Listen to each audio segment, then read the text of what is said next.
আর যাই করো, জীবনে কখনো কারো কাছে নিজেকে সহজলভ্য করে তুলো না। কারণ সহজে কোনো কিছু পেয়ে গেলে মানুষ হিরেকেও কাঁচ ভাবে। ঠিক কি না বলো বন্ধুরা, তোমরাই বলো। মানুষ হিরেকে কাঁচ ভাবুক আর সোনা ভাবুক আর হিরেই ভাবুক, তাতে আমাদের কি।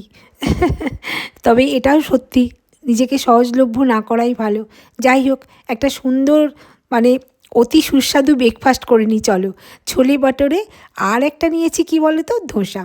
এই দেখো ধোসাটা কি সুন্দর, দেখো অপূর্ব। এটা প্লেন ধোসা বলে না সাউথে, ঠিক এইরকমই একটা ধোসা দেয়।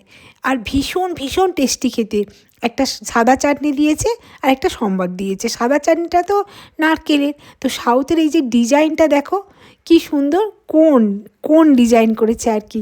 যাই হোক, আমাদের বেঙ্গলিতে এটা মাথায় টোপরও বলে, ঠিক সেই টোপরের মতো। তা আমি ভাবছিলাম এটা একটু হাতে করে তুলি, কিন্তু এত মারাত্মক গরম আর এত বিশাল বড়, তুলতেও পারছিলাম না, তুললেই ভেঙে যাবে। তা আমি ভাবছিলাম ফটো তুলবো না ভিডিও করব না খাবো না দেখবো বসে। কি সুন্দর না দেখতে বলো। সাউথের প্রায় অনেক হোটেলেই এরকম মানে প্লেন ধোসা চাইলেই এরকম একটা কোন টাইপের ধোসা দেয়।